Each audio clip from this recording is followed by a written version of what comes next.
What up, y'all? It's your boy, Mr. Downtown Ray Melo, and you're listening to the Entertainment Report on iHeartRadio, live from Dubai for Friday, April 6, 2018, delivering some major stories and trends going on in the world of entertainment and beyond. You can follow the show on Facebook, Twitter, or Instagram. Facebook.com/The Entertainment Report with Ray Melo, that's RAYMELO, on Twitter at The Enter Report, or on Instagram at The Entertainment Report. You can listen to the show anytime you want on iHeartRadio. Just go to iHeart.com or your iHeart phone app, search for The Entertainment Report, and it'll take you to the page. Captain America played by Chris Evans, Iron Man played by Robert Downey Jr., Black Widow played by Scarlett Johansson, and more stand tall in new character posters for Avengers Infinity War. The poster released on Twitter Wednesday features the Avengers logo and each prominent Marvel superhero individually who will be doing battle with the all-powerful Thanos played by Josh Brolin as he seeks the Infinity Stones to control space, time, and reality. Captain America is seen sporting his new Infinity War look in the film, which includes a thick beard and a new set of gauntlets in place of his iconic shield that appears to have been made in Wakanda, the African nation run by Black Panther, played by Chadwick Boseman. Other characters with slightly altered looks include Iron Man, who seems to have yet another new version of his armor, and Spider-Man, played by Tom Holland, who is seen rocking a new metal and high-tech looking suit. Black Widow, now with blonde hair, looks ready for a fight in her poster, as does the Hulk, played by Mark Ruffalo, who is charging forward with his fists. The Guardians of the Galaxy, including Star-Lord, Gamora, played by Zoe Saldana, Drax, played by Dave Bautista, Groot, played by Vin Diesel, and Rocket, played by Bradley Cooper, also get posters as the outer space crew join the Avengers for the first time in the film. Avengers Infinity War is set to arrive in theaters April 27th. A previous set of posters featuring the Marvel characters posing together in different groups to represent 5 of the Infinity Stones. Dwayne Johnson has commented on this on-set feud he had with Fast and Furious co-star Vin Diesel and said he doesn't know if the pair will ever work together again. Johnson said in an interview with Rolling Stone magazine, "Vin and I had a few discussions, including an important face-to-face in my trailer, where he said his issues with Diesel came down to a disagreement about professionalism."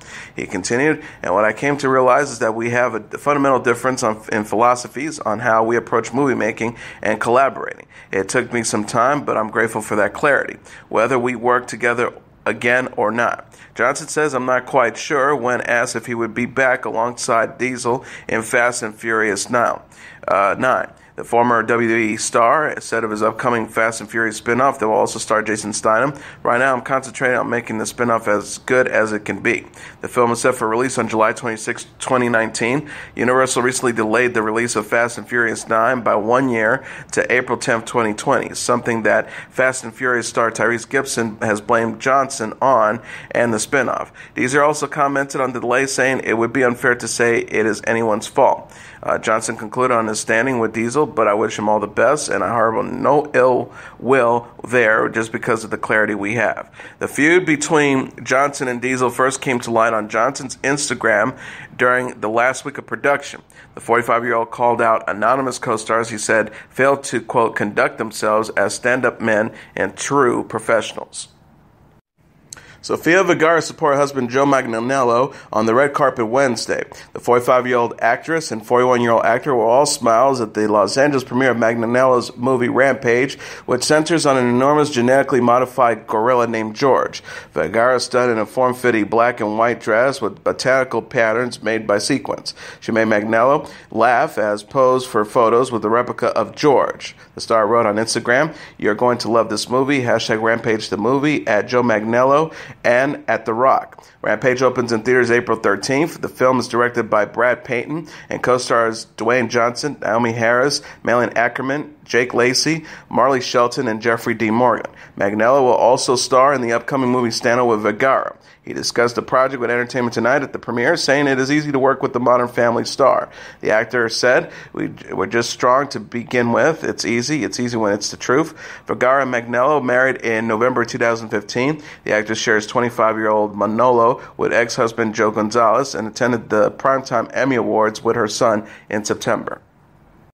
Harry Potter film stars Dame Maggie Smith and Michael Gambon will be providing voice work for their characters Professor McGonagall and Professor Dumbledore, respectively, in the upcoming Wizarding World's mobile game, Harry Potter Hogwarts Secrets. Smith and Gambon will be joined by other Harry Potter film stars, also reprising their roles, including Warwick Davis as Professor Flitwick, Sally Mortimer as Madame Irma Pence, Gemma Jones as Madame Pomfrey, and Zoe Wanamaker as Madame Hooch.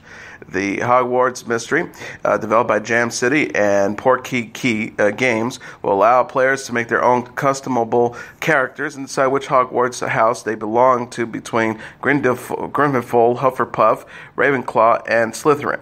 The players will attend classes in the game to learn new spells and potions and will have dialogue options available to decide on how to interact with fellow classmates. Smith said in his statement about the game in reference to Professor Snap, "If I could attend Hogwarts as a student, I would be most excited to attend the potion class taught by Sirius because it's the most exotic." Co-founder and CEO of Jam City, Kristen Bell, says, "Our goal with Harry Potter's Hogwarts Mystery is to make players really feel for the first time like they're attending Hogwarts. By including these iconic, incredibly talented actors in the game, we come one step closer to truly giving fans their own Hogwarts experience." Harry Potter Hogwarts Mystery will launch free-to-play for iOS and Android on April 25th. Frozen 2 star Kristen Bell says the movie is very good. The 37-year-old actress who will reprise Princess Anna in the upcoming film shared details about the Disney sequel on Thursday's episode of The Ellen DeGeneres Show. Bell told host Ellen DeGeneres, "You know, I can't say a lot because Disney has people everywhere, but I have recorded the movie. There will be edits before it is finished." She says, "I know the songs, I know the story, it's very good. I can't say much more than that or I'll get in trouble." Bell voiced Anna in the original Frozen, which opened in theaters in 2013. She previously said in an interview with Cinema Blend that fans will meet new characters in the sequel. The star shared, "One thing I will say, there are a couple of new characters that you will fall in love with." Idina Menzel and Josh Gad will also return to voice Queen Alyssa and Olaf, respectively. Frozen 2 will open on November 27, 2019, and may feature a female love interest for Elsa. Frozen co-director Jennifer Lee told the Huffington Post in February, "I love everything people are saying and people are thinking about with our film." She said, "Where we are going with it, we have tons of conversations about it, and we're really conscientious about these things. We'll see where it goes." Black Panther star Chadwick Boseman is being hounded by the cast of Saturday Night Live to bring out some vibranium, a strong metal from Wakanda, in a new promo for the actor's turn as a guest host. Boseman says to SNL star Kate McKinnon and Alex Moffat, who asked for the metal featured in Black Panther in order to open up a locked door that leads to the studio, "Vibranium ain't real." Boseman then loses his cool after SNL's Kenan Thompson arrives and asks for the same thing. Boseman says, "Oh, you know what?" As McKinnon, Moffat, and Thompson begin to get excited, "I didn't want to tell them, but maybe I did bring a little stash of vibranium. I can't seem to find it because we made it up for the movie." Boseman then decides to leave and says that he is heading back to Los Angeles, after Thompson still can't open the door despite having a pair of keys. Boseman is set to host SNL on April 7th alongside musical guest Cardi B. Monty Python's alum Terry Gilliam's long-in-development film, The Man Who Killed Don Quixote, has received its first trailer. The international trailer, released Thursday, features Jonathan Pryce as a man who believes he is the title character from the classic Miguel de Cervantes novel. Pryce enlists the help of a marketing executive named Toby, played by Adam Driver from Star Wars, whom Pryce believes is Don Quixote's squire, Sancho Panza. The pair then embark on a journey that jumps between the present day and 17th century. The synopsis reads, gradually, like the infamous knight himself, Toby becomes consumed by the illusory world and unable to determine his dreams from reality. The tale culminates in a phantasmagorical and emotional finale where Toby takes on the mantle of Don Quixote de la Mancha. Gilliam, known for helming The Fisher King, Brazil, Time Bandits, Fear and Loathing in Las Vegas, and 12 Monkeys, first went into production on The Man Who Killed Don Quixote nearly 2 decades ago. Production was originally sidelined by bad weather and budget woes, as well as an alien-leading man in Jean Rochefort.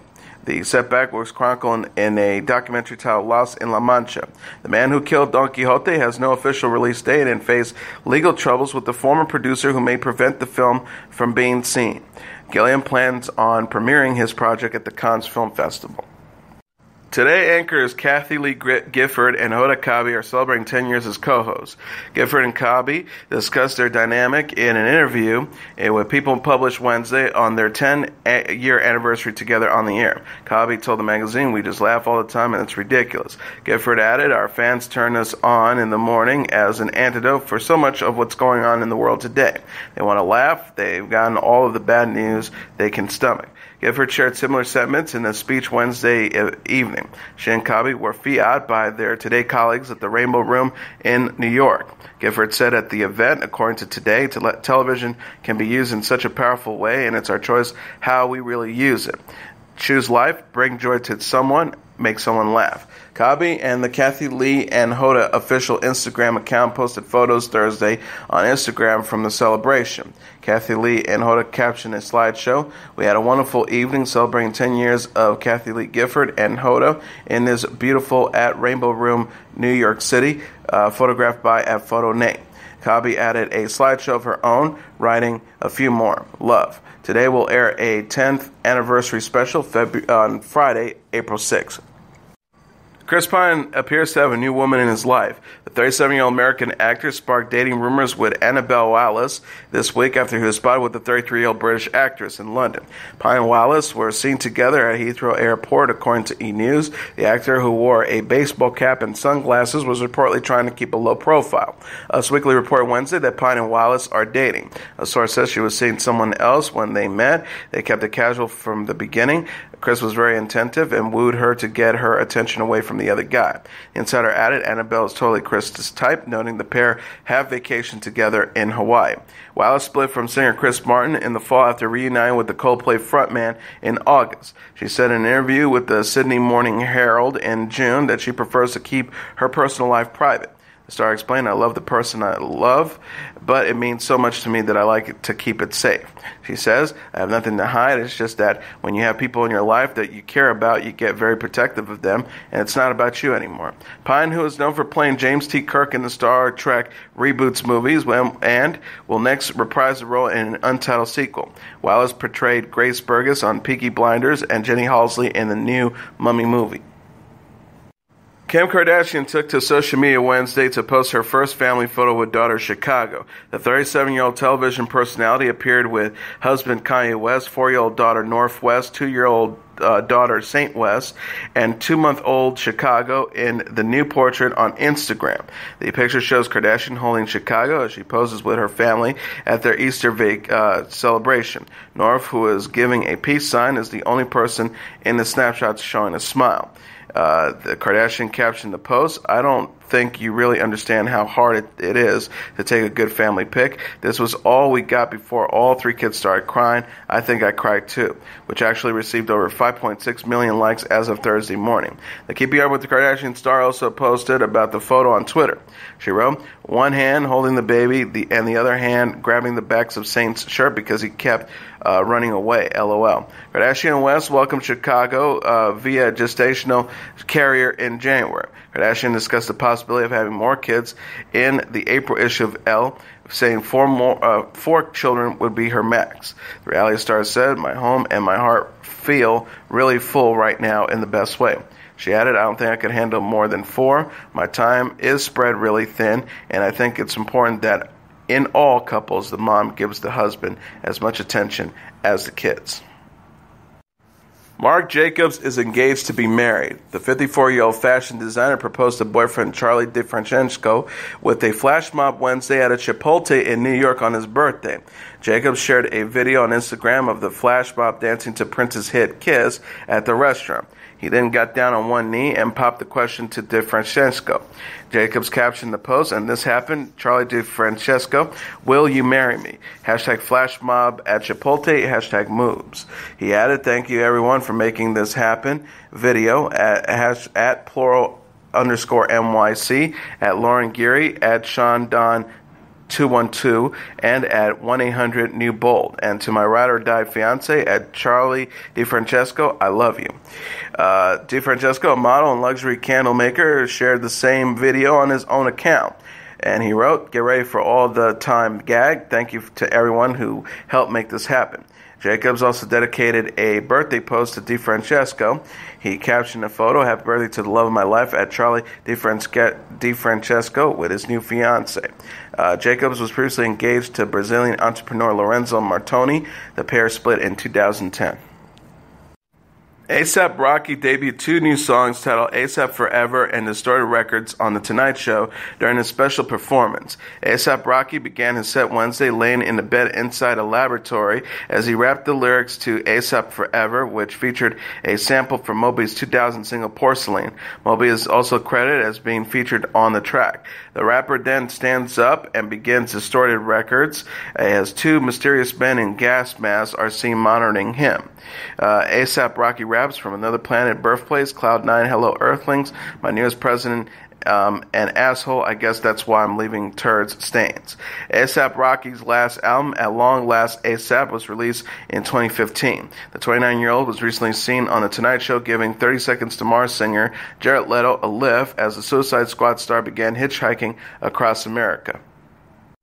And now let's take a look at what happened on this date in entertainment history. On this date in 1968, Stanley Kubrick's science fiction classic 2001, A Space Odyssey, makes its debut in movie theaters. Kubrick had first gained prominence as the director for the World War I era drama Paths of Glory in 1957. After helming the big-budget Roman epic Spartacus in 1960, he made a 1962 screen adaptation of Vladimir Nakimov's novel Lolita before turning to an even more controversial topic, nuclear warfare, in a darkly bizarre satire, Dr. Strangelove, or How I Learned to Stop Worrying and Love the Bomb in 1964.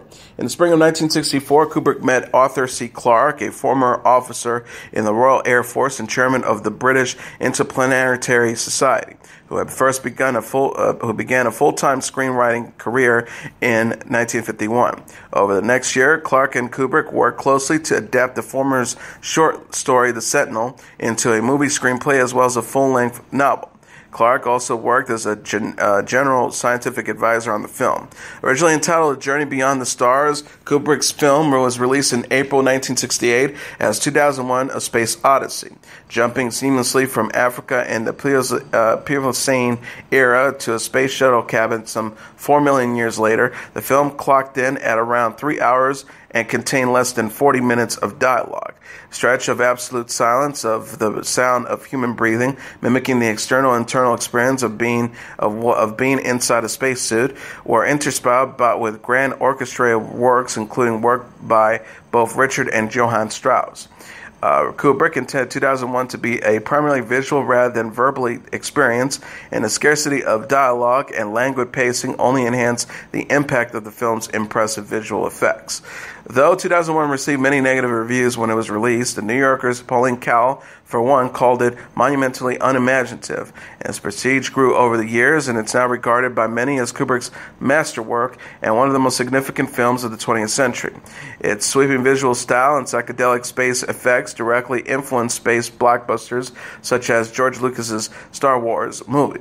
At the 41st Annual Academy Awards in 1969, the film did not receive a nomination for Best Picture, though Kubrick was nominated in the Best Director category. He lost to Sir Carol Reed for Oliver. 4 nominations, 2001 won 1 Oscar for Best Visual Effects. Also on this date in 1974, the Eurovision Song Contest launches a bona fide star. In Britain, England, on April 6, 1974, the judges of the 19th Eurovision Song Contest crushed the hopes of tiny Luxembourg by denying that nation in its bid for a historic 3rd straight victory at the Pan-European musical event. Those judges did the rest of the world a favor, however, by selecting the Swedish entry as the winner instead, which is not to say anything against the song Bye Bye I Love You as performed by Luxembourg's Irene Shear. It's just that Sweden's entry was a song called Waterloo performed by a group called ABBA, which went on to become something of a sensation. ABBA's win at the annual Eurovision Song Contest on this date in 1974 launched the group to its monumental international career, making the first and still only time that the Eurovision Song Contest crowned a previously unknown winner destined to legitimate superstardom. The Eurovision Song Contest was originally conceived as a way for the members countries of the European Broadcast Union to participate in a simultaneous live broadcast, a major technical change in 1956. From a one-night event involving only 7 participating countries in its first year, the contest has grown into a week-long spectacle involving preliminary rounds of competition among representations of more than 20 countries in Europe, the Middle East, North Africa, and the former Soviet Union. But while the annual contest is now one of the most watched television events in the world, one thing Eurovision has consistently failed at doing is launching new artists to truly international stardom. The sole shining exemption to this rule is ABBA.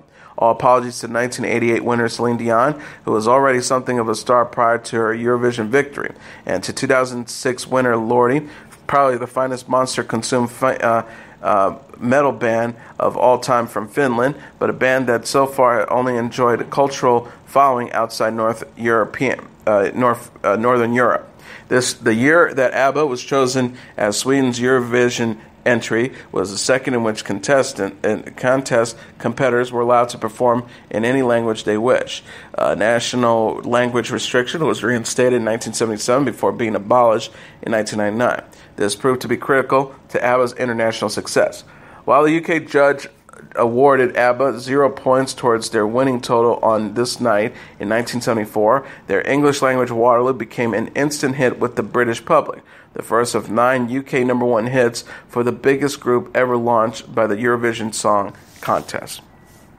And as your entertainment report for Friday, April 6, 2018, I'm your host, Mr. Downtown Ray Melo. I'll be back on Monday to deliver some major stories and trends going on in the world of entertainment and beyond. You can follow the show on Facebook, Twitter, or Instagram.